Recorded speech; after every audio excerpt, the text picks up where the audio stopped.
The day I found out about the restructuring, I was knee-deep in a crawl space under the east wing of Hartwell Financial, trying to coax a burst pipe back into behaving before the Monday morning crowd showed up and found their carpet floating.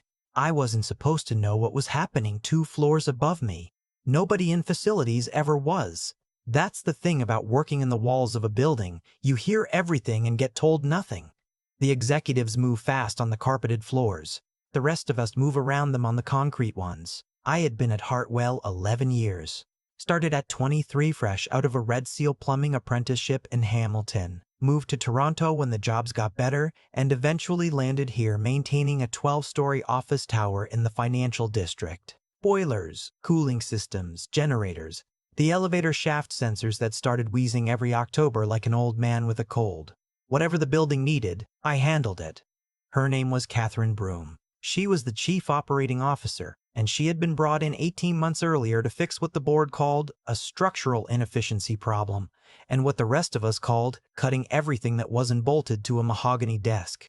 I knew who she was before she ever learned mine. You notice people like Katherine in a building. Not because they shout. She never raised her voice once in 18 months. It was something else. The way every room rearranged itself slightly when she walked in. The way people stopped their sentences mid-word when she passed. She wore charcoal suits and moved through the lobby like she had already read the ending of every conversation she was about to have. I came onto her radar 6 months before the storm. The HVAC system on the 4th floor had been throwing a recurring fault code since August. Facilities management signed off on a firmware patch and called it done. I wrote it up 3 times saying the patch wasn't the problem. The problem was a compressor that was going to fail hard the moment we hit a real cold snap. My supervisor told me to close the ticket. I sent a documented summary with temperature logs and a cost projection for emergency after-hours repair versus a planned replacement to Katherine's office instead. She came down herself. That surprised people. She walked across the mechanical room in heels that clicked on the epoxy floor and said, without introduction, "You're the one who keeps reopening this ticket." I said, "Because the problem isn't closed." She looked at the logs I'd printed. She asked 3 questions.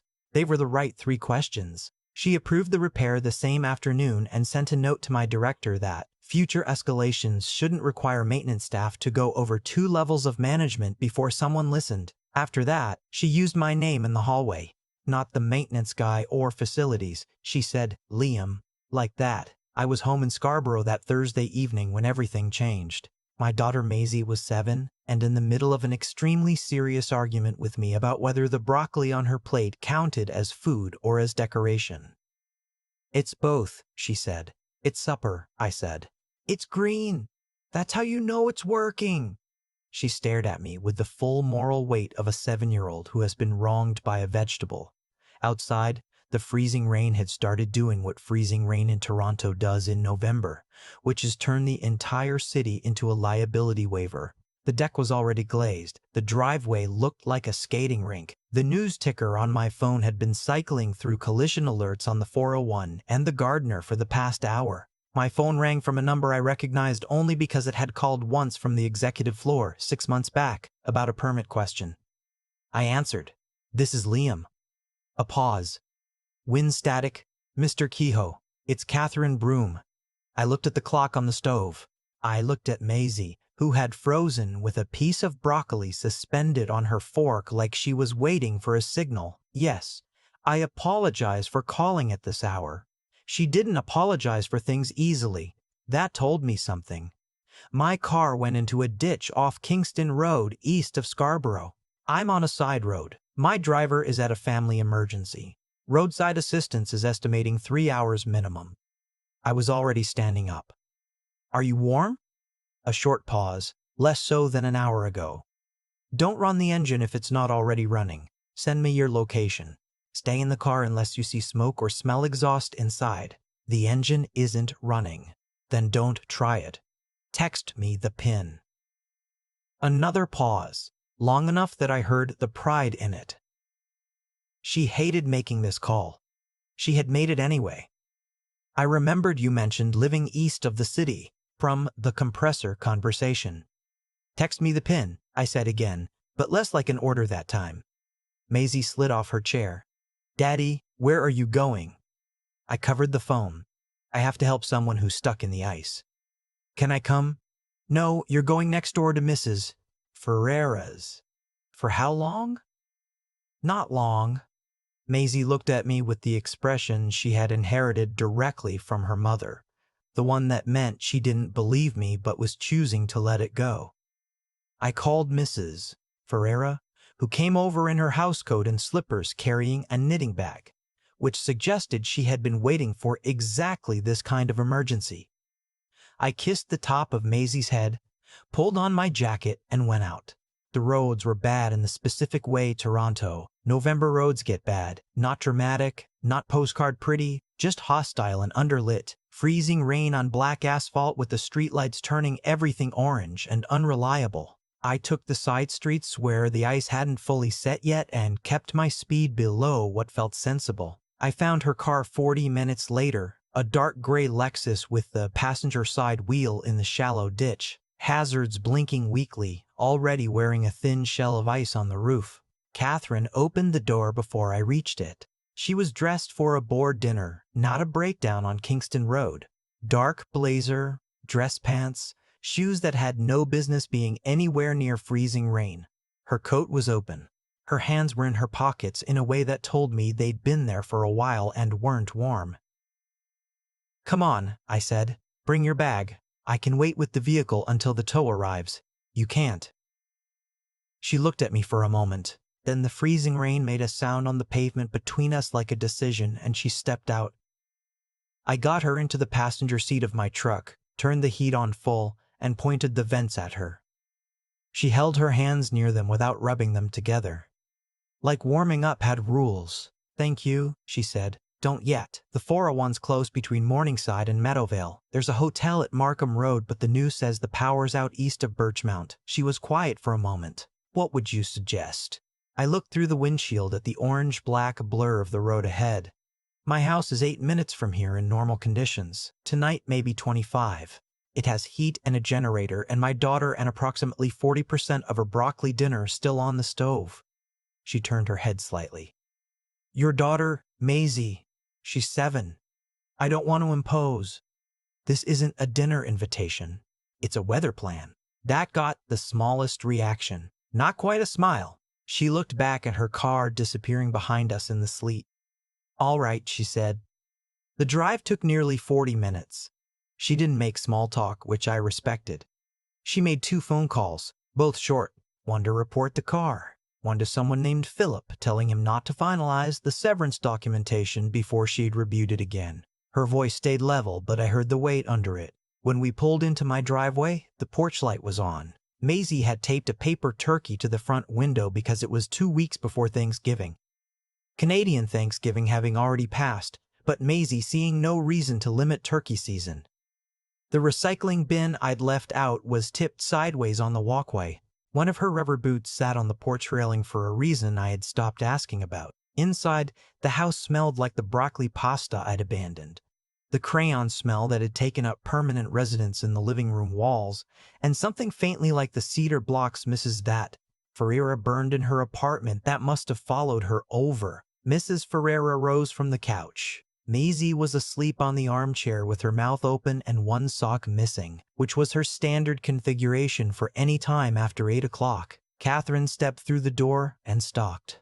I watched her take it in, the boots in a pile by the mat, the drawings on the fridge held up by takeout magnets, the library books stacked on the corner of the kitchen table. The small evidence of a life lived forward without much space for the decorative. Sorry about the mess, I said, because that's what you say. It's not messy, she said, which wasn't accurate, but I let it go. Mrs. Ferreira gave me a look that meant she noticed everything, asked no questions, and would be thinking about this for several days. She patted my arm, introduced herself to Katherine with a handshake and the words, "Any friend of Liam's is welcome in this building," and left. Maisie woke up when the door closed. She looked at me. Then she looked past me at Katherine. Then she looked back at me with the calm assessment of someone who had just revised her expectations for the evening. You didn't bring a snowman, she said. I brought a person. That's Katherine, I said. Her car got stuck in the ice. Maisie considered Katherine seriously. Do you want soup? Katherine blinked. I have some, thank you. Daddy's soup has too much onion. It has normal onion, I said.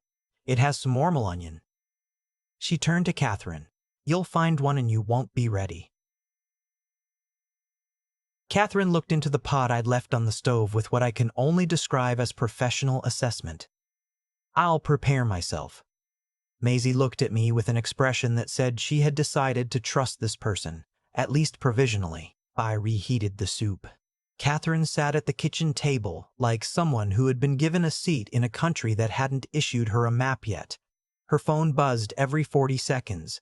She turned it face down, then picked it up, then put it down again harder. That bad? I said. It's never simple when everyone decides something needs to be urgent at 10 o'clock on a Thursday. Restructuring will do that. Her eyes found mine. I didn't look away.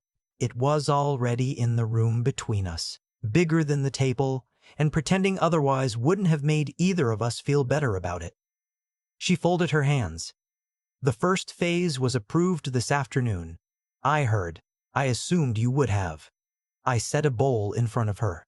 People in facilities aren't scared. They're terrified. They should be concerned. There's a difference, not from where they're standing. She looked at the soup. She didn't answer.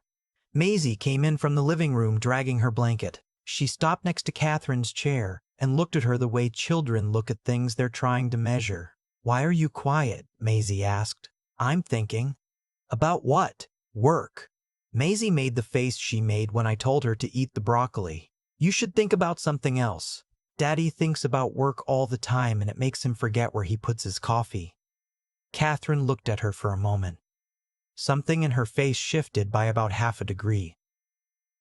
That's fair advice. Maisie climbed into the chair beside her and leaned on the table with both elbows. Do you have kids? No. A dog? No. Cat? No.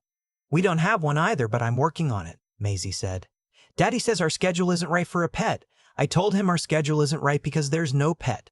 I told him our schedule isn't right because there's no pet. Katherine's mouth moved. Not quite a smile. Close. That's a reasonable argument. I know. We ate. It was strange and quiet and not uncomfortable in the way I expected. Maisie told Katherine about her school project on the Niagara Escarpment, which she described as a really long cliff that Ontarians made a big deal about, and Katherine asked 2 questions about it that were sharp enough that Maisie had to actually think before she answered. After dinner, I washed dishes by hand because the dishwasher had been making a noise for 3 weeks that I kept meaning to address. Katherine stood up with her bowl. You don't have to, I said. I can wash a bowl. I handed her the sponge. She rolled up her sleeves. Maisie pulled her step stool over and supervised from shoulder height. The lights went out, not gradually, all at once. The fridge, the range hood, the small light above the stove, everything. The hum of the furnace cut off mid-cycle and the house went to that specific winter silence where you can feel the cold already thinking about coming in. Maisie grabbed the back of my shirt. It's fine, I said. We've got the generator for the important stuff. Give me 1 minute. I don't like when the house goes away, Maisie said. Katherine crouched down. She brought herself level with Maisie in one smooth motion and said, The house is still here. We're just borrowing from how we used to do it. Maisie stared at her. I stared too. That was the first thing Katherine had said all evening that didn't sound like something she'd decided to say. I got the generator running for the furnace and the fridge. Got the camping lantern from the hall closet and candles from the kitchen drawer where they'd been living since a windstorm 2 summers ago. I moved everyone into the living room because the heat held better there, and because the couch was where Maisie wanted to be. She pressed herself against my side for a while. Then she climbed over me and lifted the edge of Katherine's blanket. Katherine looked at me. I shrugged. She's sharing. Katherine sat carefully, one arm around Maisie in the tentative way of someone who has been around children, approximately never and is afraid of doing it wrong. Maisie leaned into her anyway. The candlelight did something to Katherine's face. Without the phone glow, without the building behind her, she looked tired in a way the office never showed. Not weak, just real. Tell the one about the squirrel, Maisie said. There's no squirrel story, I said. There is. You made it up last winter. I made it up once and now it's canon. Catherine's mouth moved again, fully this time, a real smile, quick and gone. So I told it again. A squirrel who lived in our backyard and had been hoarding cherry tomatoes from the garden of the woman 3 doors down, building what Maisie had designated a tomato palace under the fence. I had added details every time until the squirrel now had a name, a rivalry with the neighbor's tabby cat, and strong opinions about which brand of peanuts was worth the effort. Maisie corrected the details she felt I'd gotten wrong. Then her voice went slower. Then quieter. Then stopped. She trusts easily, Katherine said. Quietly. Not everybody, I said. Why me? I don't know. That answer sat with her in a way that seemed heavier than if I'd given her reason. Later, after I'd carried Maisie to bed, Katherine and I sat in the kitchen with the lantern between us. The generator kept the furnace going. The ice on the windows caught the light in thin lines. She picked up the mug of tea I'd made on the camp stove and held it with both hands. Your wife? She asked. She'd seen the photograph on Maisie's bookshelf. My wife, Erin, holding Maisie in a hospital blanket, both of them looking at the camera like they'd just figured something out together. Erin, I said, 4 years ago. She nodded once. She didn't perform sympathy, which I respected more than I could explain. Cancer, I said, because she hadn't asked but the word needed somewhere to go. Cervical. We had 8 months between the diagnosis and the end of it. Maisie was 3. Katherine held the mug. What did you do after? Built a schedule. Made it tight. Same daycare, same drop-off time, same Tuesday trips to the library. Maisie needed it. I needed it too. I looked at the lantern flame. Sometimes I think I got so good at keeping the routine running that I forgot to live inside it. She turned the mug in her hands. My mother was like that. After my father left. A pause. She built a whole architecture of control around something she couldn't control. It made her very efficient and very hard to reach. Is that where you learned it? I asked. She looked at me. I learned it because it works. Most of the time. She didn't answer. The ice hit the window and the furnace ticked. Today I approve documentation that will remove people from jobs they've held for 15 years, she said. I know what that does to a household. I know the math. She looked at the table. I also know what happens to 800 remaining employees if the company files for creditor protection because the board didn't trust management to make hard decisions. I believe you, I said. That surprised her. I don't think you like it, I said. I think you're practiced at staying far enough back that you can see it as a spreadsheet. Her fingers tightened around the mug. My job requires a certain distance, some distance, sure. Not the kind that makes Tom Bricker invisible. She went still. That's not a name I recognize. Mechanical, second shift. He's been on your building since before you arrived. His wife is going through dialysis. He rotates his schedule around her Friday appointments and never once asked for a formal accommodation. Katherine didn't speak. Priya Solanki in data processing. 8 years. Trained 3 of the 4 people above her. Lorne Castellano, building systems. 20 years. He can hear a relay fault before the diagnostic panel catches it. She looked at me. You know all of them? I work in the walls, Liam. Her voice was careful. I can't save a company one name at a time. No. But people who make decisions about headcount should have to picture heads. That landed. She looked away. Outside, somewhere down the street, a tree branch gave up under the ice load and came down across someone's fence with a crack that made us both flinch. I lowered my voice. You know what happens when we defer maintenance on a system that needs repair. It runs for a while. Cheaper on paper, then it fails at exactly the wrong moment and costs 3 times more to fix than the original repair would have. She was quiet. People work the same way, I said. You can cut them and call it efficiency, but the institutional knowledge doesn't stay in the building when they leave. She looked at Maisie's last drawing still on the kitchen table. A house. A sun. A stick figure of me with a wrench, which Maisie drew from life.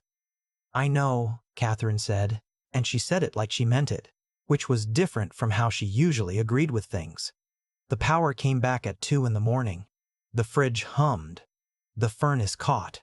Katherine was on the couch under the throw blanket from the closet that Maisie had pointed out had a hockey team logo on it and therefore was, apparently, acceptable. I slept in the armchair. In the morning, I woke to freezing rain turned to gray drizzle and Maisie already standing beside the couch with a level expression. "You're still here," she told Katherine. "The roads haven't opened." Maisie considered this. "Do you want toast?" "Yes, please. Daddy burns it if he doesn't watch." "I don't burn it," I said from the armchair. "You burn it and then you call it dark." Katherine sat up and looked at Maisie with the expression of someone recognizing an unexpected ally. "How long has this been happening?" "My whole life," Maisie said. "I made toast. I watched it. We ate at the kitchen table with the radio on because the Wi-Fi router was doing something ungrateful after the power outage. The CBC was doing a segment on the ice storm damage across the GTA. Major closures, TTC delays, Pearson reduced to one active runway. Katherine had her phone back. It had been lighting up for an hour. She answered 3 messages and made 1 call, stepping into the hallway to keep it short. When she came back, she stood at the counter instead of sitting down. "Philip pushed the documentation approval to this afternoon," she said. I looked at her. "How deep?" She took her time answering. "Deeper than yesterday." "How many people?" "The new proposal adds 11 positions in building systems and facilities management." I didn't say anything for a moment. "Operations and support," I said finally. "That's a clean way to say the people who keep the lights on." "I know what it means." "I'm not sure you know what it means the morning after sitting in the dark." She looked at me. And there it was, Katherine from the 14th floor, back in the room. Even though the room was my kitchen, and she was standing in borrowed socks and my Leafs hoodie because her blouse had still been damp. "You think I came down here and had soup and now I've had a change of values?" "I think you already had values," I said. "I think you've been letting other people define the options." Maisie appeared in the doorway holding Bunny, who went everywhere and witnessed everything. She looked between us. "Are you fighting?" "No," I said. "You have the same voice as the smoke alarm." Katherine pressed her lips together. I could not tell if it was a smile she was holding back or something else. Maisie crossed to the table, climbed into her chair, and produced a drawing from under the placemat the way only children produce things, as if objects materialized to serve their narrative. She held it out to Katherine. It was a picture of 3 people next to a house. Stick figures, big heads, the sun in the corner, a man with a wrench, a small one with what appeared to be a rabbit, and a tall one in a gray rectangle that was clearly a suit. Above it, in Maisie's printing, "Our house." Katherine looked at it for a long time. "That's you," Maisie said. "I see that. You have big shoulders in real life." "Maisie," I said. "It's true. I made them accurate." Katherine turned the drawing over once, then back. There was something careful about how she held it, like she was afraid of bending it. Getting her to the Scarborough GO station took longer than expected. The roads had been sanded, but the intersections were still skating rinks, and everyone was driving the way people drive after an ice storm, which is either very slowly or as if nothing had happened, and both are equally dangerous. Maisie stayed with Mrs. Ferreira again, happy because that meant Treehouse TV and what Mrs. Ferreira called Portuguese toast, which was thick bread fried in butter and appeared to be the culinary event of Maisie's week. Katherine sat beside me in the truck. She'd changed back into her work clothes, but she still had my hoodie under her blazer because her blouse wasn't dry. The cuffs poked out at her wrists. Her phone lit up repeatedly. "Martin." "Philip." "Legal." "CFO." "Board packet revised. Severance documentation ready to issue." She answered one. "Hold on. Issuance," she said. Flat. Clear. I said hold. "Because I'm telling you to. I'll be in the building by noon." She ended it and looked out the window. "That was HR?" I said. "Yes, they have everything packaged. Of course they do." She turned to me. "Say it." "I already said enough. Say what you're thinking." I kept both hands on the wheel. "I'm thinking about how fast the paperwork moves when it's pointed at the people who fix things, and how slow it moves when it's pointed at the people who approve the acquisition that created the problem." She didn't answer. I expected her to defend it. She picked up her notebook instead, clicked her pen. "Tom Bricker," she said. "Mechanical, second shift." I looked at her. "Wife on dialysis, Friday schedule," she said. "Go." Priya Solanki, data processing, 8 years. Trained 3 of the people above her on the new system and isn't on the retention list because she's not a manager. Katherine wrote. Lauren Castellano, 20 years. Building systems. The man once identified a failing cooling relay by sound 3 hours before the sensor flagged it. If you cut him, you'll have a contractor on site within 6 months who charges 4 times the hourly rate and calls Lauren from the parking lot to ask what to check. Her pen slowed, then kept going. This isn't about exceptions, she said. I know. Then why am I writing them down? Because decisions about people should cost something to make. She looked out the windshield. The GO station came into view. The platform was half full. People in heavy coats with Tim Hortons cups, looking at their phones, waiting for the train that would take them into the city they came from every morning and went back to every night. Katherine checked the schedule. Then she looked back at me and didn't get out of the truck. The heater ran between us. Julian, she said. Liam, I said. She almost laughed. Sorry, Liam. Her phone buzzed again and again. I don't know if I can hold this position. I know. That's your encouragement? I don't lie to Maisie either. She looked down at the drawing, which she had folded once and put inside her notebook. Her hand rested on the cover. If I push back today and lose the confidence of the board, they replace me with someone who does this faster and less carefully. Then make them say out loud what they're replacing you for. She looked at me for a moment too long. There was something in the quiet between us that neither of us reached for, not then. But it was there, real enough that I noticed it. She opened the door. Cold air came in. Keep the hoodie, I said. She looked down like she'd forgotten it was there. I'll bring it back. I know you will. She got out. Closed the door. Looked back once through the window before she turned and walked to the platform. I watched until the train was there. By the time I got home, Maisie had produced a second drawing. This one had the house from before, but bigger, and beside the snow she had added what appeared to be a dragon in the backyard. Is she going to her meetings? Maisie asked. Yeah. Is the dragon in the meetings? I sat down across from her. Something like that. She'll be okay, Maisie said. She has big shoulders. I went about the rest of my day. Cleared the walkway, checked the furnace filter, returned calls from work. My supervisor, Dale, said the building was running a skeleton crew. He also told me he'd heard the second phase of the restructuring had been pushed by someone named Philip, and the numbers were worse than the first round. You heard anything? He said. You picked her up last night. I watched Maisie put a glitter sticker on the dragon. Her car was in a ditch. That's all. Dale went quiet. Sure. After I hung up, I stood in the mudroom for a minute. Katherine's wet boots had left 2 dark outlines on the mat. There was an earring on the bench by the door, small gold, that must have come off at some point in the night. I picked it up and put it in the bowl with the spare keys and the takeout receipts and the battery I kept meaning to recycle. It was strange how fast a house remembered someone. She was on the train with damp cuffs and my Leafs hoodie under her blazer and Maisie's drawing in her notebook. She told me later what she did on that ride. She read the revised proposal. 11 additional positions in building systems and facilities management, a freeze on maintenance capital, deferral of the compressor replacement that she had approved 6 months ago.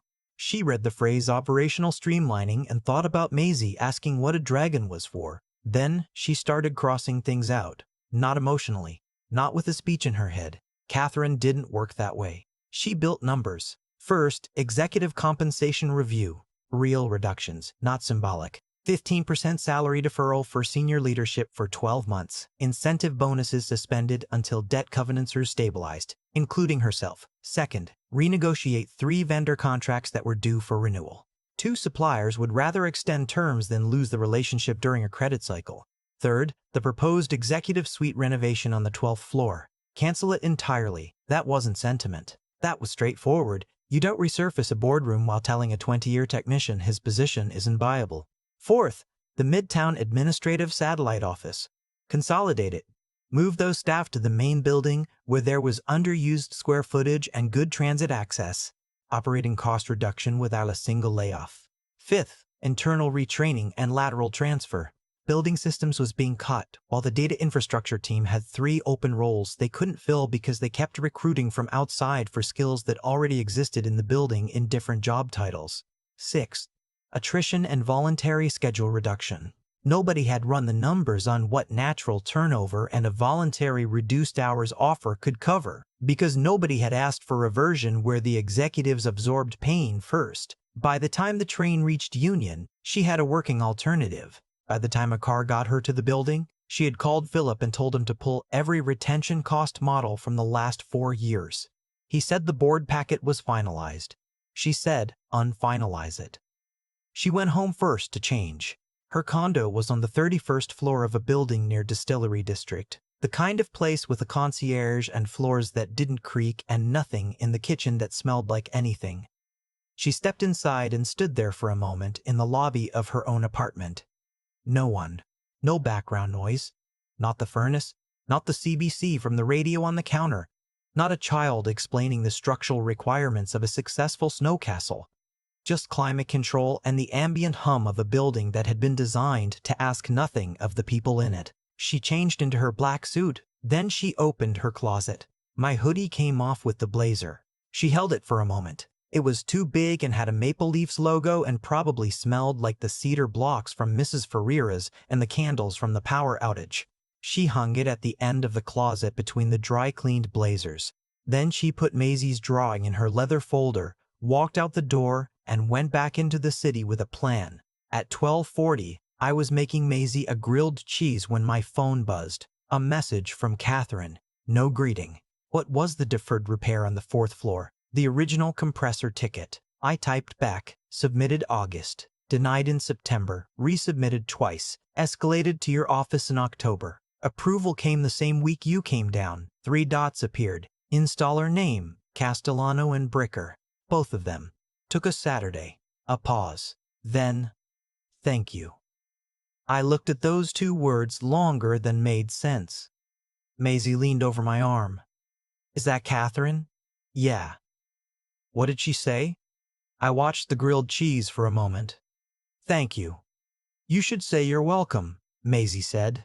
And tell her the dragon meeting is today. I said you're welcome. Then I added, the dragon is in the room with you. Don't let it set the agenda. Nothing for a while. Then my phone lit up. It won't. I believed her. At 1:15 that afternoon, Katherine Broome walked back into the Hartwell Financial Building looking exactly like the person everyone expected to see. Black suit, hair back. No visible damage from the previous 18 hours. The lobby still had ice melt grit on the floor from the storm. The maintenance crew was working on it. Tom Bricker looked up from the wet vac he was running near the east entrance. Katherine looked at him and nodded once. He nodded back.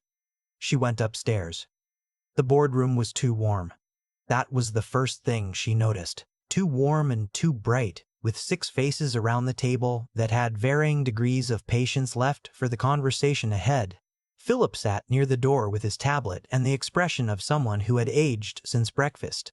The man at the far end of the table was named Gordon Straith. He was on the board as an investor representative, had the careful pleasantness of someone who had never personally lost a job in his life and had been the most consistent voice for the deeper cuts. He greeted Katherine with the kind of smile that doesn't involve the eyes. Katherine, glad you made it in. Gordon. She set her folder on the table. We have things to discuss. He gestured at the room. We're all here. Then let's be clear. She opened the folder. The additional reduction package sent this morning is not my recommendation. I'm withdrawing it. The room went quiet in the way rooms go quiet when something significant shifts and no one wants to be the first to name it. Gordon's smile stayed. On what basis? On the basis that it's the wrong solution to the right problem. The CFO, a careful man named David Park, leaned forward. Katherine, the pressure on our cost structure is real. I know. I built the model with you. She picked up her remote. A slide appeared. The title read, Operational Continuity Framework. I'm not arguing against savings, she said. I'm arguing against where we're targeting them. She started with the numbers. Cash position, covenant timing, receivable schedule, exposure on the 3 vendor contracts, lease obligations on 2 properties. She showed exactly where the pressure was genuine and where the previous proposal had been cleaning the wrong drain. Then she put up the executive compensation line. Senior leadership salary deferral of 15% for 12 months. Suspended performance incentives. Board fee deferral for 2 quarters. She let that sit. That's $3.8 million in immediate annualized reduction. Not symbolic. Real. Linda Ye, who sat on the governance committee and had been quiet until now, put her pen down. That wasn't in the original structure. It should have been. Gordon set his hands flat on the table. Optics.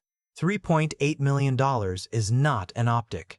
It's a number. She clicked again. Vendor renegotiations. 3 contracts up for renewal. 2 suppliers have confirmed extension discussions. 1 is still in conversation. Outcome pending, but possible. Next slide. She killed the executive renovation. She explained the Midtown consolidation. She laid out the internal transfer model for building systems and data infrastructure. She walked through the attrition model, which nobody had run because nobody had asked for a version where leadership absorbed the first hit. David looked at his own notes. These projections are aggressive. They're conservative. The alternative model assumes institutional knowledge has no value. It does. Lauren Castellano identified a relay fault on this building by sound before the diagnostic panel flagged it. Priya Solanki trained 3 of her successors because the internal documentation was wrong and she fixed it herself. Tom Bricker keeps a dialysis schedule and still hasn't missed a shift in 4 years. She looked around the table. We call these positions support. They are not support. They are load-bearing. Gordon tapped his pen. Anecdotal. It's operational reality. Anecdotal is what you call it when you haven't been in the building. That landed differently than she intended. Or maybe exactly as she intended. He sat forward. Katherine, the board's confidence in your leadership depends on demonstrated capacity to make difficult decisions, not on what? On knowing the names of the people we're deciding about? She opened her folder. Inside the plan, her notes and Maisie's drawing folded once. She didn't show it to the room. She didn't need to. She kept her hand on it and spoke. For 3 years I have made the argument this board expects that recovery requires distance, that people are cost centers before they are people, that cutting fast reassures capital and rebuilds trust later. She looked at Gordon, then David, then Linda. I no longer believe that. I believe it's deferred failure. Gordon said, What changed? She could have said nothing changed. She could have said the storm delayed her review. She could have said she found an inefficiency in the model. Instead, she said, I got close enough to the actual consequence to understand what we were actually deciding. David looked down at the packet. We still need savings. Yes, this plan provides them, not as fast. Fast isn't the same as sound. Linda turned a page. The first phase, those notices, are on hold pending a roll-by-roll review. Katherine's voice was level. Some positions will still be affected. I won't make that promise. But no notice issues today. Some reductions may convert to transfers, schedule adjustments, open position freezes. The process will take longer. That's what it will take. Gordon looked at her the way people look at something they're deciding how to classify. You are asking this board to accept reduced margin improvement in the near term based on a theory about retention. I'm asking this board to accept reduced executive comfort in exchange for operational continuity. That's a slogan. It's a risk model. And my chair isn't guaranteed. I know that. She looked at him steadily. Neither is yours. If the company's core systems start failing because we cut the people who understand them. The room took a breath. The argument went on for almost 2 hours. Gordon tried 4 angles. David found 3 weaknesses in her timing projections. Legal raised concerns about inconsistent criteria for the first phase review. Another board member asked whether Katherine's proximity to the situation had compromised her objectivity. She answered all of it. Not perfectly, not without strain.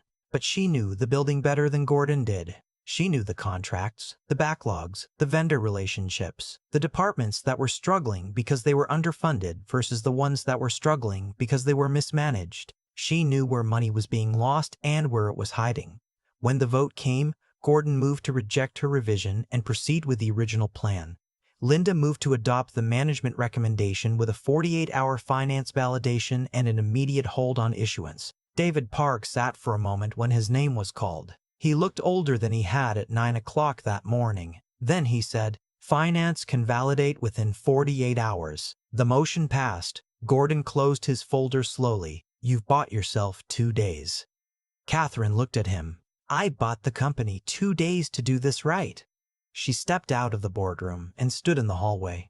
Her legs didn't exactly fail, but they made a suggestion. Philip appeared beside her. You won. Not yet. You changed it. Down the hall near the service elevator, she could see Tom running the wetback. Lauren was with him, talking, and from the look of it, Lauren had something to say about the floor drain near the stairwell that had been on the work order for 2 weeks. Katherine watched them for a moment. Tom looked up. He didn't know what had happened in that room. He might have heard the notices were on hold. He gave her a small nod. She returned it. Then she went to her office and closed the door and stood behind her desk without sitting down. The window gave her the city in full afternoon light, the lake gray and flat beyond the towers, the expressway already thickening with the end of the storm's disruption working its way backward through the day. She took out her phone. I was under the kitchen sink when mine buzzed. The P-trap had been slow for a week and Maisie had finally pronounced it a daddy problem and I had agreed. Notices on hold. Revised plan passed for 48-hour validation. I read it twice. Maisie leaned over my legs from where she was sitting on the floor beside me. Is it Katherine? Yeah. Did she win? I thought about it. She won 2 days. Maisie frowned. That's not very many days. Sometimes it's enough. I typed back, good. Keep going. 3 dots appeared. Then I used Lauren's relay story. In the room. I looked at the P-trap for a second. How'd that land? Gordon hated it even better. A pause. Then, I still have your hoodie. I looked at the empty hook by the door where it usually lived. I know. Maisie grabbed my elbow. Tell her to bring cookies. I'm not telling a COO to bring cookies. Why not? Because that's not. I stopped. I looked at Maisie. I typed, Maisie says you can bring it back with cookies. Nothing for a moment. Then, what kind? Maisie reading over my arm, chocolate chip. I typed it. Understood. Chocolate chip. Maisie looked satisfied in the absolute way that children look satisfied when the universe has confirmed their expectations. She went back to her drawing. I went back to the P-trap, which I fixed in about 20 minutes once I stopped staring at my phone. That evening, headlights pulled into the driveway. Maisie saw them before I did. She came out of the kitchen with Bunny under her arm and looked out the front window. She came, she said. Not surprised. Just noting a fact. I followed her to the door. Katherine stepped out of a car service holding a paper bag and my folded hoodie over her arm. She looked tired in a way her suit couldn't cover. Not broken. Worn through. There's a difference. Maisie opened the door before I reached it. Did you bring chocolate chip? She said. Katherine stopped on the porch. She looked at me. I raised my hands. She reached into the bag and held it out. From that bakery on King Street. Maisie looked into the bag with the reverence of a person inspecting crown jewels. Then she looked at me. The look said, I told you. Katherine stepped inside. She held out the hoodie. I took it. Our hands met for less than a second. I washed it, she said. That was brave. It might have been structural. She laughed. Actually laughed. Quiet, real, and brief, but enough that Maisie looked up from the cookie bag with visible satisfaction. I made coffee. Katherine sat at the kitchen table again, but differently this time. Not like she'd been assigned the seat. Not like she'd been assigned the seat. Not like she was still deciding whether she belonged in the room. How bad is it really? I asked. She didn't pretend not to understand. The plan passed for validation. The deeper cuts are stopped for now. Some roles may still be affected. I won't lie about that. But it won't be the way it was. Your position? Uncertain. Gordon will keep pushing. He needs me to be wrong. She looked at the table. I need to not be wrong. Maisie appeared with 3 cookies on a plate, distributed with the political neutrality of a UN peacekeeping force. The dragon's still out there, she told Katherine seriously. I know, Katherine said. I've met him. What does he look like? Silver hair, nice watch. Maisie nodded. You should steal his watch. That's probably not the right approach, Katherine said. Probably, Maisie agreed, allowing room for exception. After Maisie went to bed, I carried her down the hall and came back to find Katherine with both hands around her mug, looking at the drawing on the fridge. The first one, with the 3 stick figures and the house. "I looked at this on the train," she said. I sat down. "I figured." She turned her mug. "I built my whole professional life around not needing a room to feel like anything, just needing it to function." "That works," I said. "For a while. It worked for a long time." She looked at me. "And then you have a blackout in a stranger's house and a 7-year-old tells you your scheduling is the problem." Maisie gives that speech to everyone. It hit different in context. I didn't answer right away. She put her mug down. "I'm not." She stopped. Started again. "I'm aware of how this looks. A disruption in my routine, and suddenly I'm eating soup in Scarborough and crying I haven't cried. I know. Rewriting policy frameworks on a GO train and showing up with cookies." "Chocolate chip," I said. "Specifically requested." She smiled. Slow and real. The best version of the smile I'd seen from her all week. Then she reached across the table. Unhurried. Giving me time to stay exactly where I was. I did. Her hand settled over mine. She didn't say anything. Neither did I. The furnace ran. Maisie coughed once down the hall and went quiet again. Outside, the last of the ice was dripping off the eaves in slow, uneven drops. "I want to come back when it's not an emergency," she said. "Maisie will request a specific cookie again. I'll negotiate. Good luck. She's tougher than your board." Katherine looked at me. I'm beginning to understand that. The weeks after that were not simple. The 48-hour validation turned into 4 days of pushback from David's team. 2 more calls with Gordon that Katherine did not describe in detail, but which I could measure by how quietly she spoke on the phone when she called afterward. Some positions in the first phase still ended. She had said that would happen and she was right, but Tom kept his schedule. Priya transferred to the infrastructure team on a renegotiated job description she helped write herself. Lauren got the repair budget for the 4th floor compressor that had been sitting in a denied work order since the fall. Building C, or the Hartwell equivalent of it, finally got fixed right. As for us, Katherine came back the next Saturday. Not an emergency, just on purpose. She brought different cookies and Maisie immediately subjected her to a full inspection of the snow castle structure in the backyard, which had survived the ice storm with what Maisie called character damage, and which Katherine assessed as minor load redistribution. "Is it still a castle?" Maisie asked. "It's a castle that's been through something," Katherine said. "Those are the best kind." Maisie thought about that. Then she went to get her shovel to repair the north wall. I fixed a slow faucet in Katherine's condo 2 weeks later and made ruthless fun of the fact that her kitchen had every surface but no evidence of cooking. She said she owned a Dutch oven. I asked where. She opened a cabinet. It still had a price sticker on the bottom. We moved slowly because the right reasons existed for that. Because her company was watching whether her change was real. Because Maisie didn't need people drifting in and out of the house like weather systems. Because Aaron's photograph was on the bookshelf and grief doesn't clear like ice storm aftermath. It thaws on its own schedule and leaves the ground changed underneath. But Katherine kept showing up. Not perfectly. Sometimes she answered emails at dinner, and Maisie told her to put it away. Sometimes she said things like near-term optics in casual conversation, and I said that out loud to her, and she made a face like she hadn't realized she'd done it. Sometimes I pushed too hard and she went quiet for an hour before saying what she meant. But she came back. Every time. One evening in February, after the snow had gone gray at the edges and Maisie was drawing at the table and the dishwasher was finally, actually fixed, Katherine stood at the kitchen sink drying a plate and looked at our reflections in the dark window. "Do you ever think about that night?" she said. "The storm." "Yeah. I used to think about it as a failure. Wrong road, wrong time." She looked at the reflection. At Maisie behind us adding a dragon to a drawing that already had 3 dragons in it. Now I think I'd been off-road for a long time. I just finally ended up somewhere I couldn't drive out of alone. I didn't answer right away. I handed her the last mug.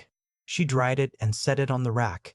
Outside, a snowplow went by in the orange light, clearing what was left of the last storm. Inside, Maisie hummed something tuneless and persistent. The furnace clicked on. The house held itself together the way it always had, by routine and stubbornness, and the specific gravity of the people living in it. Katherine leaned her shoulder against mine. Not needing anything, not offering anything. Just there, and that was the thing about her.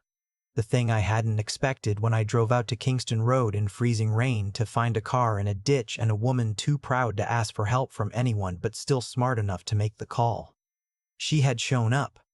To the storm, to the boardroom, to my kitchen, to Maisie's castle inspection, to every Saturday after that, in jeans, without a strategy, just herself. And when you've been building routines around an absence for 4 years, there is nothing more quietly revolutionary than someone who keeps arriving.